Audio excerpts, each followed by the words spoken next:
President Trump, sir, your message to the people of Ukraine as world leaders gather here today. And Russia continues to attack civilians, this time in Kharkiv, killing many.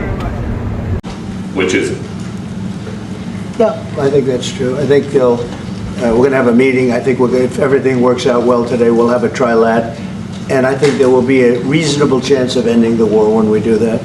And is this the end of the road for American support for Ukraine? Is today's meeting deal or no deal?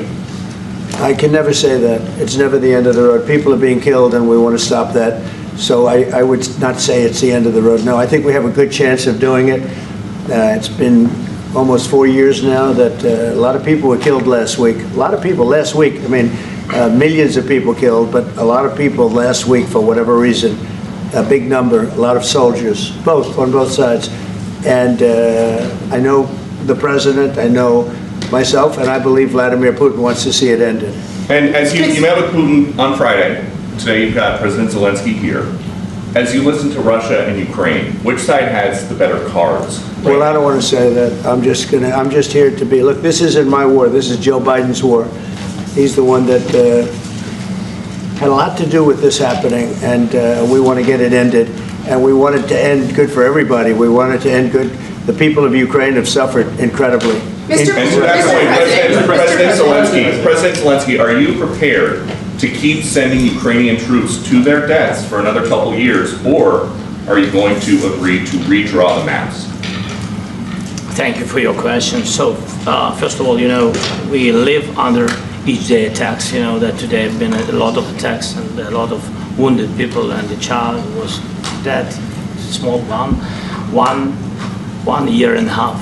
So we need to stop this war, to stop Russia, and we need support American and European partners. And we will do our best for this. So, and I think we show that we are strong people, and we supported the idea of the United States, personally of President Trump, to stop this war, to make a diplomatic way of finishing this war. And we are ready for trilateral, as President said. This is a good signal about trilateral. I think this is very good. Thank you. Mr. President,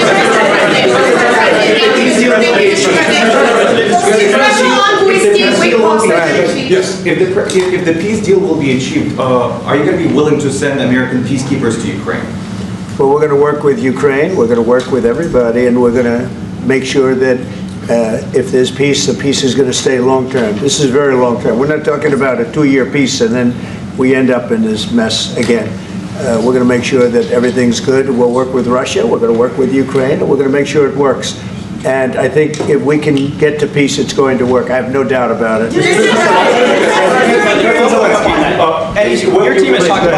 Your team has talked about security guarantees. Could that involve U.S. troops? Would you roll that out in the future? We'll let you know that maybe later today. We're meeting with 7 great leaders of great countries also, and we'll be talking about that. They'll all be involved, but there'll be a lot of help. When it comes to security, there's going to be a lot of help. It's going to be good. They are first line of defense because they're there. They're Europe. But we're going to help them out also. We'll be involved. Mr. President, Vladimir Putin mentioned that the war will not end without addressing the root causes of this war. Have you had an understanding what are the root causes of this war? Well, look, the war is going to end. When it ends, I can't tell you, but the war is going to end, and this gentleman wants it to end, and Vladimir Putin wants it to end. I think the whole world is tired of it, and we're going to get it ended. It was, I've done 6 wars. I've ended 6 wars, and I thought this maybe would be the easiest one, and it's not the easiest one. It's a tough one. A lot of reasons for it, and they'll be talking about it for a long time. But they'll be talking about the others. Look, India, Pakistan. We're talking about the big places. When you look at, you just take a look at some of these wars. You go to Africa and take a look at that. Rwanda and the Congo, Republic of the Congo. That's been going on for 31 years. And so we've done a total of 6, and we really have 6, not including the fact that we obliterated, and it turned out to be a total obliteration, the nuclear as you said, the future nuclear capability of Iran. And this one, I think we're going to get solved also. I feel confident we're going to get it solved. President special envoy put forward. Thank you, Mr. President. Can you tell us about your conversations with European leaders and what they need to see to support an end to the war? Yeah, well, we're going to be meeting with a great representative group and 7 very powerful, very big countries and great people, all friends of mine and friends of yours. And we're going to have some suggestions made. They want to see peace. They would like to see peace. President Trump, when in Russia, you said last In night the red, in the red. President Trump, do you think it's fair for Ukraine and for Russia to achieve a lasting and durable peace if Ukraine cedes its territories that Russia hasn't yet conquered? Do you think it's a fair peace for Ukraine? We're going to have a lasting peace. Just to answer the first part of your question, we're going to have a lasting peace. I hope it's going to be immediately. I hope it doesn't have to go on. And I think people of the whole world is going to be very happy when that's announced. Just a follow-up. You posted on social media, Mr. President, a very touching letter from the First Lady, and the letter was hand-delivered to President Putin, and it calls for an end to the war, essentially, because of the children and the children's future. Why did the First Lady feel that letter was necessary? Was it because she believes that Mr. Putin is the aggressor in the war? Is a similar letter being hand-delivered to President Zelenskyy? So the First Lady felt very strongly. She's watched the same thing that you watch and that I watch. I see things that you don't get to see, and it's horrible. But when she's got a great love of children, she has a wonderful son that she loves, probably more than anybody, including me. I hate to say it, but she loves her son. She loves children.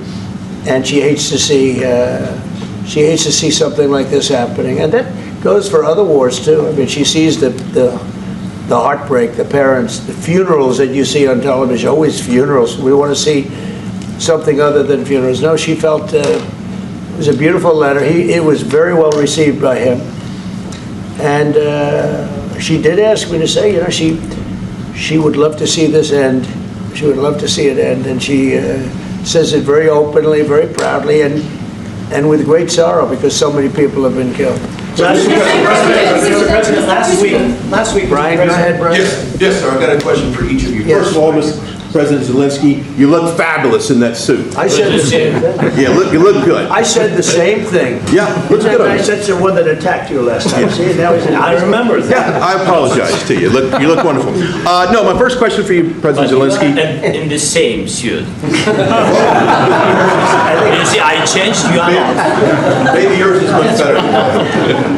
Real quickly, upon peace, God willing we get peace, are you open to holding an election in your country? Yes, of course. We are open for election, yes. We have to do safety circumstances, and a little bit we need to work in the parliament, because during the war you can't have elections, but we can do security. We need, maybe, how to say, we need a truth, yes, everywhere, in the battlefield, in the sky, in the sea, yeah, to make possible for people to do democratic, open, legal elections. So you say during the war you can't have elections. So let me just say 3.5 years from now. So you mean if we happen to be in a war with somebody, no more elections? Oh, that's good. I wonder what the fake You like news this is. idea? Yeah. No. Speaking of news, I got a question for you. This sounds insane for me even to ask this, but do you think the American media really doesn't even want a peace deal because they've been so critical of you every step of the way as you lead the charge for peace? It's an amazing phenomenon. I said that if in the settlement you got Moscow, St. Petersburg, and thousands of miles around them, they would say I made a bad deal. The level of hatred and animosity is incredible. Not with all. I mean, we have great people up here. We also have terrible people up there that I think are told what to say. But, you know, in solving all of these wars, they don't even write about it. You know, I saw major wars. I saw wars that have been going on for 31, 35, and 37, and a couple of quicker ones. One that was going to go into a full-blown deal very quickly. You know what the one I'm talking about. It was a big one. But they don't even write about that. No matter what I do, no matter what, and you know, this is not anything to do with you. It's probably to your advantage in a certain way. But no matter what I do, no matter what deal I make, from my standpoint, you'll come out good. Maybe President Putin will come out good. But they'll say, Trump was absolutely horrible. It's just that, and I've lived with that for a long time. I've lived with it since just before the first election. I used to get great publicity. Now I get the worst publicity anyone's ever gotten in office, but I won in a landslide, so that people understand. They're the only ones that count, ultimately. But I've also had great reporters. I've had journalists that are very good. But it's very sad when you do the right thing. As an example, they said, because of the fact that Vladimir Putin came to American soil, this was a tremendous defeat for Donald Trump. No, it was really wonderful that he did it.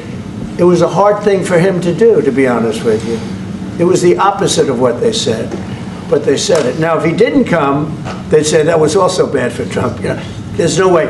And there's just a great dishonesty of the press, and I think that's why it's lost its credibility. You know, its credibility is at an all-time low. We have a thing going on right now in D.C. We went from the most unsafe place anywhere to a place that now friends are calling me up, Democrats are calling me up, and they're saying, sir, I want to thank you. My wife and I went out to dinner last night for the first time in 4 years, and Washington, D.C. is safe, and you did that in 4 days. I'll tell you, it's safe. I had another friend of mine, he has a son who's a great golfer, he's on tour, and he came in fourth yesterday in the big tournament where Scotty Scheffler made the great shot, and he said his son is going to dinner in Washington, D.C. tonight. I said, would you have allowed that to happen a year ago? He said, no way, no way. He said, what you've done is incredible.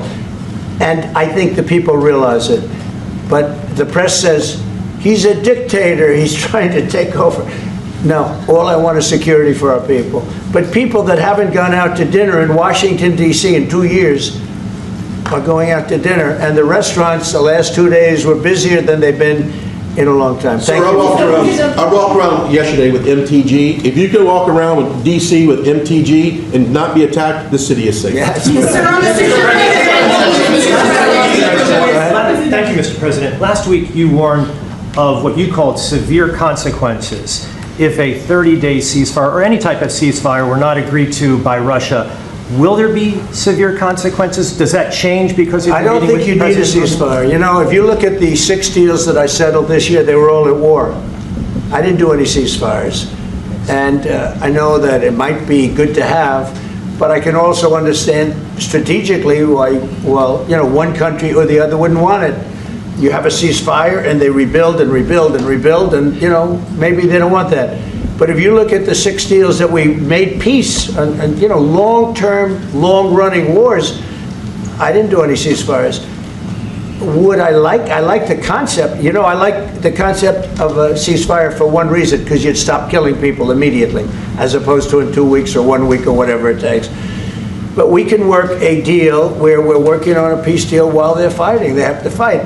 I wish they could stop. I'd like them to stop. But strategically, that could be a disadvantage for one side or the other. But all of these deals I made without even the mention of the words ceasefire. President Zelenskyy, can you explain the decision to offer Ukraine Article 5 like security guarantees, but stop short of pushing for their full membership? Yeah, well, we haven't done anything on that yet. If you look back and you go back long before President Putin, it was always a statement that they would never allow Ukraine into NATO. So that was a statement that was made, but we haven't discussed any of that yet. We're going to be discussing it today. But we will give them very good protection, very good security. That's part of it. And the people that are waiting for us, they are I think they're very like-minded. They want to help out also. Thank you, President. Thank you, President Trump. Are you disappointed there's no The United ceasefire, States, Mr. President? the United States has already given hundreds of billions of dollars to this war effort in Ukraine. Biden. At best, it is a stalemate, and the killing continues. So, President Trump, how much more is the United States willing to give Ukraine? And President Zelenskyy, how much more do you want?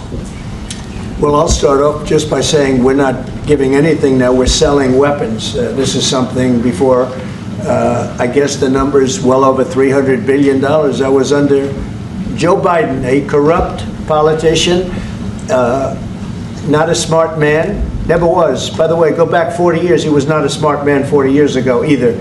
But now he's in particular bad. This was done by a corrupt administration that shouldn't have been in, and frankly, if the right results of the election were given, if I were president, this war would have never taken place, and he would have been very happy, because he would have liked to have seen. I mean, they went through hell. He went through hell. This war would have never happened, and the people that were killed, a couple of million people, a lot of people with soldiers and everything else, and the people that have been displaced and forced into other areas and other countries because of what's happened, none of that would have happened. And I'm just saying that he was a horrible president, whether it was the borders or this. He was just a horrible, corrupt president. Mr. President, You want to I can. Thank you so much. So first of all, we have possibility now to buy weapon from the United States. We are thankful for this program and this opportunity. We are thankful for Europe. They pay for this. And through NATO program, for example, Pearl and etc., we have some programs where we can have some money to finance this. And this is a part, I think, it's not a part for the war and to defend us. It also will be a part for security guarantees, to strengthen our army, to rearm Ukrainian army. This is very, very important. And it depends how much money we need to rearm. For example, the question of air defense, we spoke about it with President Trump, and I'm happy that we have now bilateral decisions and we work on it with production, American production. Nobody in Europe has so many air defense like Patriots, for example. We need it very much, and this is also about defending. I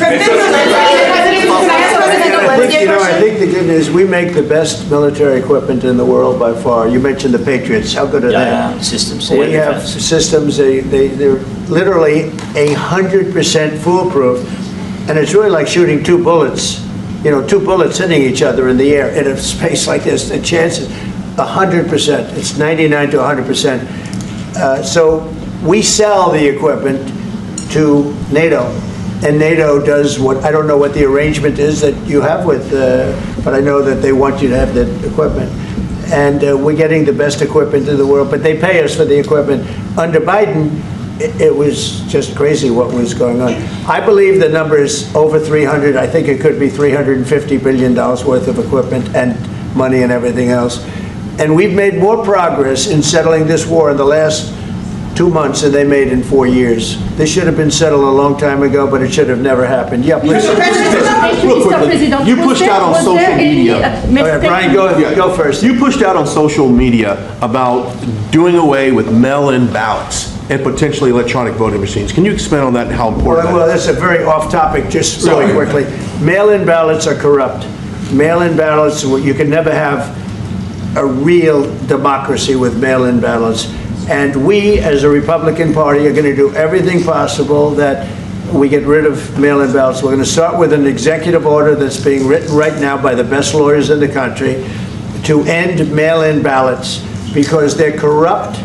And you know that we're the only country in the world, I believe, I may be wrong, but just about the only country in the world that uses them because of what's happened. Massive fraud all over the place. The other thing we want change are the machines. For all of the money they spend, it's approximately 10 times more expensive than paper ballots. And paper ballots are very sophisticated with the watermark paper and everything else.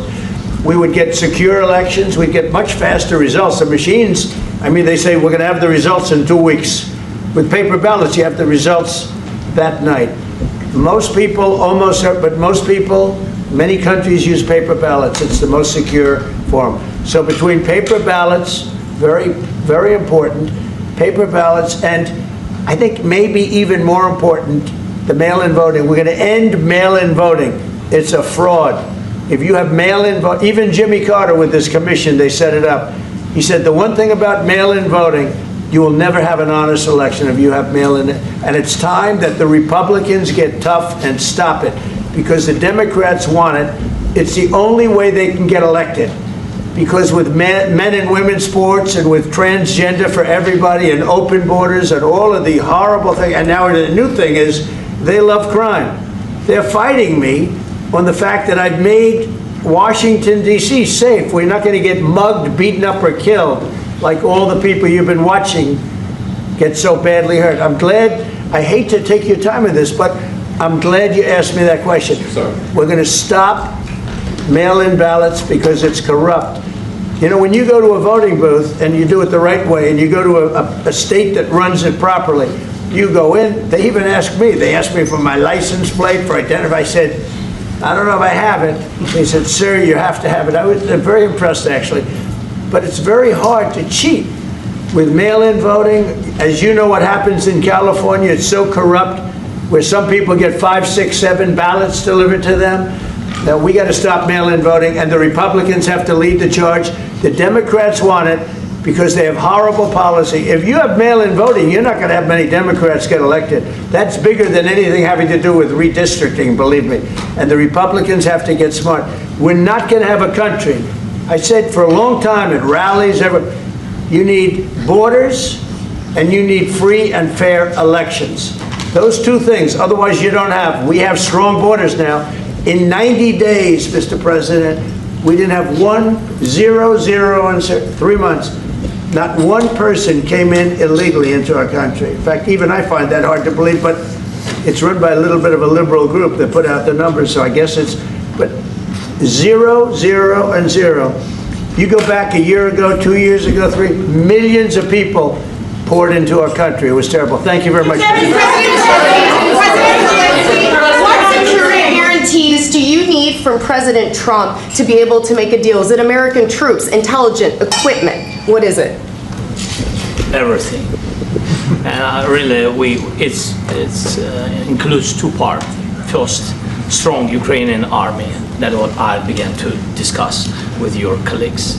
And it's a lot about weapon and then people and training missions and intelligence. And second, we will discuss with our partners. It depends on the big countries, on the United States, on a lot of our friends. And Mr. President, are you going to commit American troops to that NATO-like protection in order to get President Zelenskyy to a deal today? Well, I don't know if you define it that way, but NATO-like, I mean, we have people waiting in another room right now. They're all here from Europe, biggest people in Europe, and they want to give protection. They feel very strongly about it, and we'll help them out with that. I think it's very important. I think it's very important to get the deal done.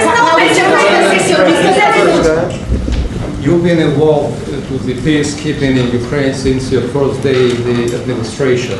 What would you say to the Ukrainian people right now who are suffering under the Russian attacks and hoping that the American people will stand with them? Well, I know Ukrainian people. I've known many over the years. They're great people. They're smart. They're energetic. They love their country. I mean, they love their country, and we want to get this war ended. That's all I can do. I love the Ukrainian people, but I love all people. I love the Russian people. I love them all. I want to get the war stopped. Very important. Mr. President, was there any aspect of your discussion with Vladimir Putin that left you disappointed? Look, we just spoke to, I was just telling the President, I just spoke to President Putin indirectly, and we're going to have a phone call right after these meetings today. And we may or may not have a trilat. If we don't have a trilat, then the fighting continues. And if we do, we have a good chance. I think if we have a trilat, there's a good chance of maybe ending it. But he's expecting my call when we're finished with this meeting. Thank you very much, everyone.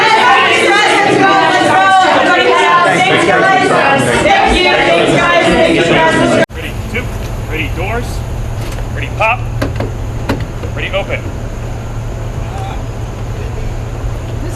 Myself first, President. Is it okay? Very handsome as always.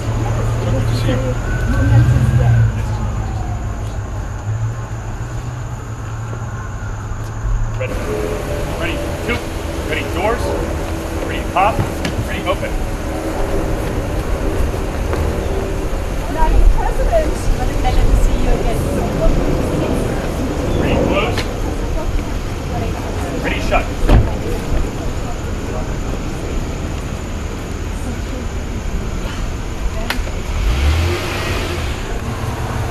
Ready, two. Ready, doors. Ready, pop. Ready, open. Mr. Prime Minister. Glad to see you again. Ready, close. Ready, shut.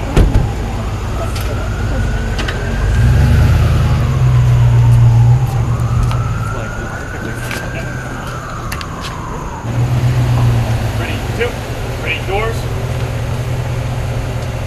Ready, pop. Ready, open.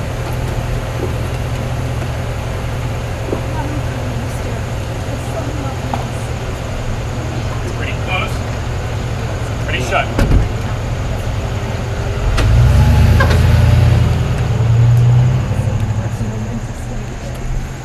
Yep. Ready, two. And salute. And salute.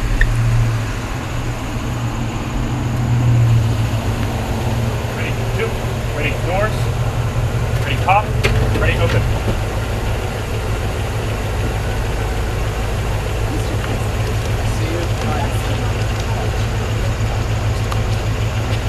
Ready, close.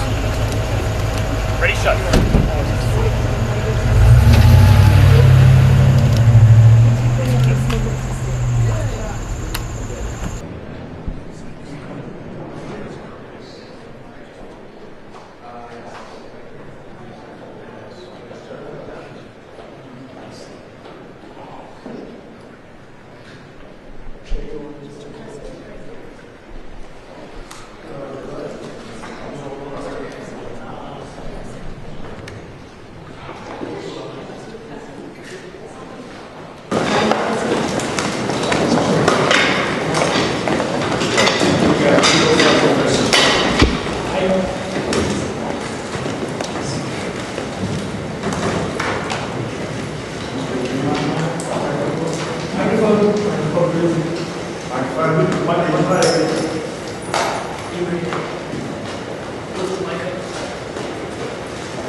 Not a good day. That was not a great day. See the picture.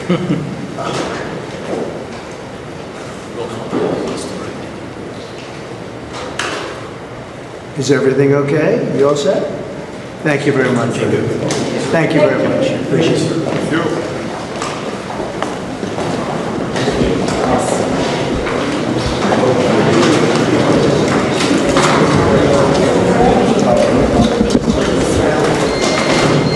It's going to be, I'll tell you, but it's going to be fantastic, actually.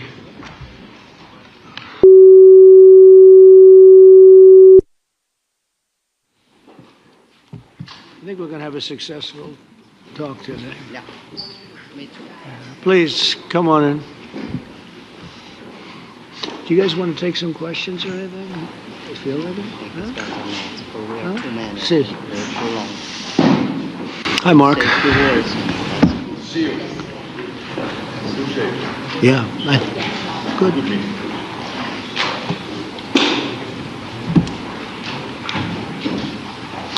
Well, thank you very much. It's a great honor to have you here. Special place. White House is special no matter where you're from. Represents so much, and it really is beautiful. And thank you for all of the wonderful things that took place today. We've had a very successful day thus far, and important discussions as we work to end the killing and stop the war in Ukraine. We're all working for the same goal, very simple goal. We want to stop the killing, get this settled. I've just had the honor of being with President Zelenskyy and all of the discussions that we've had. We covered a lot of territory, and I spoke indirectly with President Putin today. We're going to call President Putin right after this meeting. I'm sure we're going to have a solid meeting, good meeting, maybe a great meeting, and we're going to try and work out a trilat after that and see if we can get it finished, put this to sleep, because this is not since the Second World War has there been anything like this. So I'm honored to welcome NATO Secretary General Mark Rutte, who's a great gentleman, great political leader in Europe generally, but now he's the NATO Secretary General, and you're doing a fantastic job. Thank you very much, Mark. Prime Minister Starmer of the United Kingdom, our friend and my friend, and doing really well. And people like him a lot. We all like him. Everyone knows President Macron of France, who's been with me from the beginning, one of the first people I met as a foreign dignitary, and I liked him from day one. And I like him even more now. That's pretty good. That's unusual. That's a pretty unusual thing. Prime Minister Meloni of Italy, who's a really a great leader and an inspiration over there. She's served now, even though she's a very young person, she's served there for a long period of time relative to others. They don't last very long. You've lasted a long time. You're going to be there a long time. Chancellor Merz of Germany, who is a very strong person and a very strong leader and very highly respected in Germany. And he's my friend, and it's an honor to have him as my friend. Thank you very much. Very good. You look great with your tan. Where did you get that tan? I want to get a tan like that. That's true. President Stubb of Finland, and he's somebody that, where are we here? Where? I'm right here. Oh, you look better than I've ever seen you look. But you've done a great job, and we wanted to have you here because you're somebody that we all respect. And you've had a lot to do with the success, I think, and the potential success. And thank you very much for being here. We appreciate it. And the President of the European Commission, Ursula von der Leyen, who is somebody that we just made a big deal with all of those countries. I don't know. I think you might be more powerful than all these guys at this table. I don't know. But we had a great negotiation, and you're respected all over the world. So I want to thank you very much for being here. It's a great honor to have you. The Alaska Summit reinforced my belief that while difficult, peace is within reach, and I believe that in a very significant step, President Putin agreed that Russia would accept security guarantees for Ukraine, and this is one of the key points that we need to consider, and we're going to be considering that at the table also, like who will do what, essentially. I'm optimistic that collectively we can reach an agreement that would deter any future aggression against Ukraine, and I actually think there won't be. I think that's even overrated, largely overrated, but we're going to find out, and I think that the European nations are going to take a lot of the burden. We're going to help them, and we're going to make it very secure. We also need to discuss the possible exchanges of territory, taking into consideration the current line of contact. That means the war zone, the war lines that are pretty obvious, very sad actually to look at them. And negotiating positions. President Putin, also you have President of Ukraine, who is, you just met a little while ago, and we're going to try and get a three-party meeting, maybe as soon as we can. And I have a feeling you and President Putin are going to work something out. Ultimately, this is a decision that can only be made by President Zelenskyy and by the people of Ukraine working also together in agreement with President Putin. And I just think that's very good things are going to come of it. So I hope we have a good meeting. And if we can have a good meeting, I'll set up a meeting with President Putin. And if you'd like, I'll go to that meeting. And not that I want to do that, but I will do that because we want to save a lot of people from dying. A lot of people are dying, and we got to save them. We've got to save it. 5,000, 6,000, 7,000 people sometimes a week.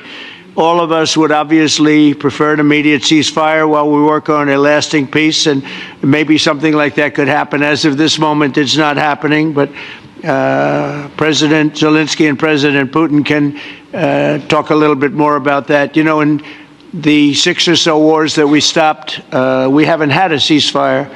And so I don't know that it's necessary. You can do it through the war, but it would be, I like the ceasefire from another standpoint. You immediately stop the killing.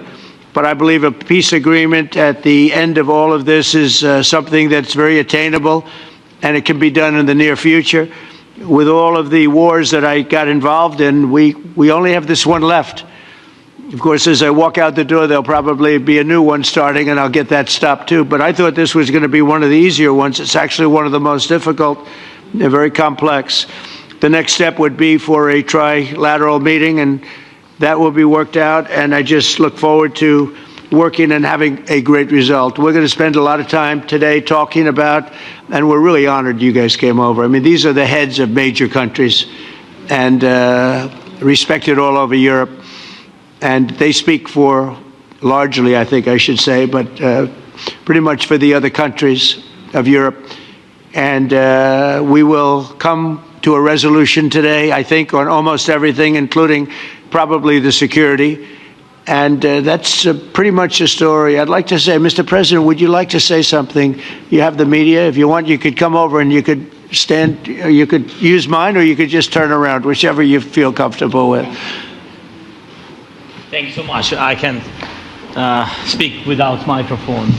Thank you so much. I think that we had very good conversation with President Trump. Very good. And it really was the best one. Or sorry, maybe the best one will be in the future. But it was really good. And we spoke about very sensitive points. The first one is security guarantees. And we are very happy with President that all the leaders are here, and the security in Ukraine depends on the United States and on you and on those leaders who are with us in our hearts. They have been online before yesterday, and etc. So a lot of countries on the side of Ukraine, our people, and all of us want to finish this war, stop Russia and stop this war.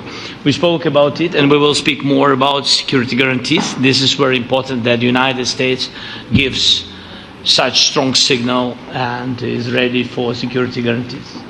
The second point, or maybe the first, the humanitarian direction, very important to exchange all the prisoners, and I think that President will help. And I was very thankful to your wife again, Mr. President, for the letter about our abducted children, and I hope that really it can be a historic role for the people to bring kids back to the families and be happy and get the people back. Yeah. Yes, this is so important, and I'm happy that we discussed it, this track with the President Trump, and I hope that we will find decisions.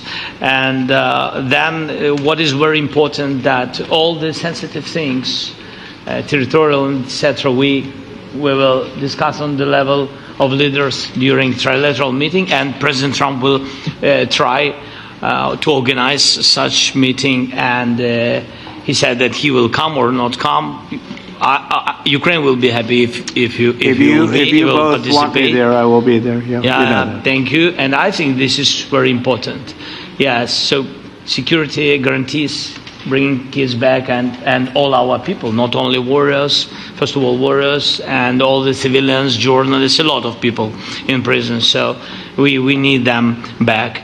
And guarantees which will work for the years. We spoke about it, and I showed the President a lot of details on the battlefield, on the map. Thank you so much. Thank you for the map, by the way. Good map. It was great. Yeah. I'm thinking how to take it back. We'll get you. No. I think that we had constructive, specific meeting, and I'm very thankful to all the leaders who are here, and you help a lot, and so we are happy that we have such big unity today. Thank you, Mr. President. Thank you very much, for hosting us. Mr. President. I think you'll see that President Putin really would like to do something else. I think when we set that up, when we do, I think it's going to be when, not if. I think you're going to see some very really positive moves. I know there's over 1,000 prisoners, and I know they're going to release them. Maybe they're going to release them very soon, like immediately, which I think is great. But we're going to set that up today after this meeting. So very good and great remarks. I appreciate it. Mark, as head of NATO, maybe you could say a few words, please. Yes, I will be very brief. I really want to thank you, President of the United States, dear Donald, for the fact that you, as I said before, broke the deadlock basically with President Putin by starting that dialogue. And I think it was in February that you had the first phone call, and from there we are now where we are today. And that is, I think, if we play this well, we could end this. And we have to end this. We have to stop the killing. We have to stop the destruction of Ukraine's infrastructure. It is a terrible war. So I'm really excited. And let's make the best out of today and make sure that from today onwards we get this thing to an end as soon as possible. I really want to thank you for your leadership, what you are doing for Volodymyr, but of course also all the European colleagues. It is really crucial. And the fact that you have said I'm willing to participate in the security guarantees is a big step. It's really a breakthrough, and it makes all the difference. So also thank you for that. Well, NATO also has agreed from 2% to 5%, which is something that is a massive amount of money. And it's 2% that wasn't always paid to 5% that is paid. That's a big difference. And so we appreciate that. That was a great move. Thank you very much. Ursula, maybe on behalf of the Commission, you could say a couple of words. Yes. Thank you very much. It's a pleasure to be here. And it's a very important moment. Indeed, we are here, Europeans, as friends and allies. We had a fantastic NATO summit. Together as the two largest and biggest economies in the world, we had the largest trade deal ever agreed. And now we are here to work together with you on a just and lasting peace for Ukraine. Stop the killing. This is really our common interest, stop the killing. And indeed, it's very good to hear that we're working on the security guarantees, Article 5 lies security guarantees, so important. But I want to thank you also that you mentioned the thousands of Ukrainian children that have been abducted. And as a mother and grandmother, every single child has to go back to its family. This should be one of our main priorities also in these negotiations, to make sure that the children come back to Ukraine, to their families. Thank you. And we did. I was just thinking we're here for a different reason, but we just a couple of weeks ago made the largest trade deal in history. So that's a big thing, and congratulations. That's great. Thank you very much, Ursula. Mr. Chancellor from Germany, a very great leader. Mr. President, dear Donald, many thanks for having us today. I think this is extremely helpful that we are meeting and hearing that the two of you are having such a good meeting today here in Washington. The next steps ahead are the more complicated ones now. The path is open. You opened it last Friday. But now the way is open for complicated negotiations. And to be honest, we all would like to see a ceasefire, the latest from the next meeting on. I can't imagine that the next meeting would take place without a ceasefire. So let's work on that, and let's try to put pressure on Russia, because the credibility of these efforts we are undertaking today are depending on at least a ceasefire from the beginning of the serious negotiations from next step on. So I would like to emphasize this aspect and would like to see a ceasefire from the next meeting, which should be a trilateral meeting wherever it takes place. Well, we're going to let the president go over and talk to the president, and we'll see how that works out, and if we can do that. I will say, and again I say it, in the 6 wars that I've settled, I haven't had a ceasefire. We just got into negotiations, and one of the wars was, as you know, in the Congo was 31 years long. Another one that we settled last week with 2 great countries was 35 years going on, and we had no ceasefire. So if we can do the ceasefire, great. And if we don't do a ceasefire, because many other points were given to us, many points were given to us, great points. Please, Georgia, go ahead. Well, thank you very much, Donald, Mr. President, for hosting us today in this important meeting. And I think it is an important day, a new phase, after 3 years and a half that we didn't see any kind of sign from the Russian side that there was a willing for dialogue. So something is changing, something has changed, thanks to you. Thanks also to the stalling in the battlefield. which was achieved with the bravery of Ukrainians and with the unity that we all provided to Ukraine. And the reason why I mention it is that we also have to remind that if we want to reach peace and if we want to guarantee justice, we have to do it united. So that's why it's a very good day, the one we are in. You can obviously count on Italy as it was from the beginning. We are on the side of Ukraine, and we do absolutely support your efforts towards peace. We will talk about many important topics. The first one is security guarantees, how to be sure that it won't happen again, which is the precondition of every kind of peace. I'm happy that we will discuss about that. I'm happy that we will begin from a proposal, which is the, let's say, Article 5 model, which was Italian at the beginning. So we are always ready to bring our proposals for peace, for dialogue. It's something we have to build together to guarantee peace and to defend the security of our nation. So thank you, Mr. President, for hosting us. Thank you very much. Emmanuel? Thank you, Mr. President, for organizing this meeting and for your commitment. And everything was said, but I just have to say here, everybody around this table is in favor of peace. And we work very hard, and we've worked very hard during the past few years to have a peace which is a robust and long-standing peace. This is why the idea of a trilateral meeting is very important, because this is the only way to fix it. And by the way, I think as a follow-up, we would need probably a quadrilateral meeting, because when we speak about security guarantees, we speak about the whole security of the European continent. And this is why we are all united here with Ukraine on this matter. In order to organize such a trilateral meeting, your idea to ask for a truce or a ceasefire, at least to stop the killings, as we discussed, is a necessity.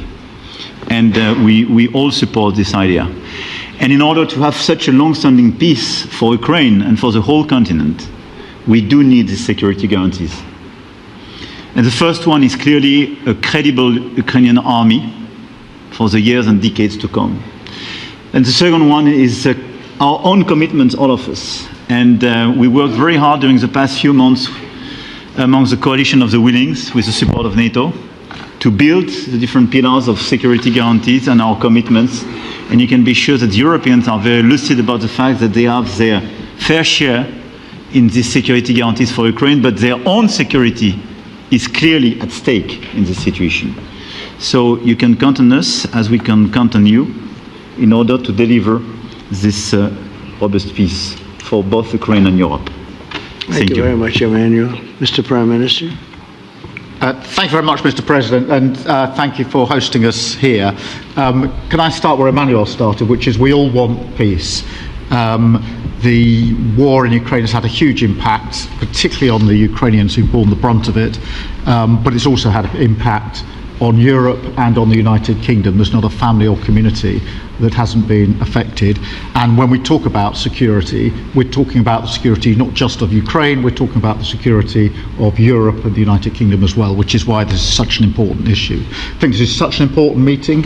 As a group, I think we've had a discussion on the phone a number of times, Mr. President, but be able now to be around the table to take it forward. And I really feel that we can, I think, with the right approach this afternoon, make real progress, particularly on the security guarantees, and your indication of security guarantees of some sort of Article 5 style guarantees fits with what we've been doing with the Coalition of the Willing, which we started some months ago, bringing countries together and showing that we were prepared to step up to the plate when it came to security. With you coming alongside, the US alongside what we've already developed, I think we could take a really important step forward today. A historic step, actually, could come out of this meeting in terms of security for Ukraine and security in Europe. I also feel that we can make real progress towards a just and lasting outcome. Obviously, that has to involve Ukraine, and a trilateral meeting seems the sensible next step. So thank you for being prepared to take that forward, because I think if we can ensure that that is the progress out of this meeting, both security guarantees and some sort of progress on trilateral meeting of some sort to bring some of the difficult issues to a head, then I think today will be seen as a very important day in recent years in relation to a conflict which has gone on for 3 and a bit years, and so far nobody's been able to bring it to this point, so I thank you for that. Well, thank you very much. And, it's very interesting because this is the first for the White House. You can't say that very often. It's seen a lot over the years, since 1800, 1799, to be almost exact. But this is the first where we've had so many prime ministers, presidents, the heads of European nations. And by the way, Alex, I'd like you to say a couple of words, too. You're a young, powerful man. Before I finish up, I want you to say a couple of words. Go ahead.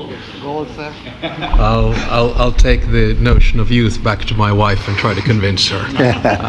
Thank you very much, Mr. President. I think in the past 2 weeks, we've probably had more progress in ending this war than we have in the past 3.5 years. And I think the fact that we're around this table today is very much symbolic in the sense that it's Team Europe and Team United States helping Ukraine. And the progress that we're looking out of this meeting is about the security guarantees, which are a big part of this. And then, of course, moving towards a process with a trilateral meeting with you and President Putin and President Zelenskyy. Some of the international media might wonder, why is the President of Finland here? I think the reason is probably that we might come from a small country, but we have a long border with Russia, over 800 miles. And we, of course, have our own historical experience with Russia from World War II, the Winter War and the War of Continuation.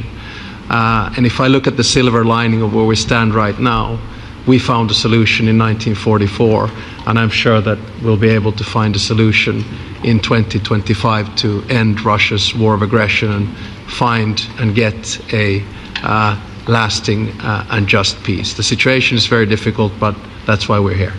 Thank you, Alex, very much. Good job. So we're going to be meeting for a while, and we're going to discuss some of the issues. And I don't think there's any issue that's overly complex. It's at a point now where people want to do things. I really do believe. I've known him for a long time. I've always had a great relationship with him. I think that President Putin wants to find an answer too.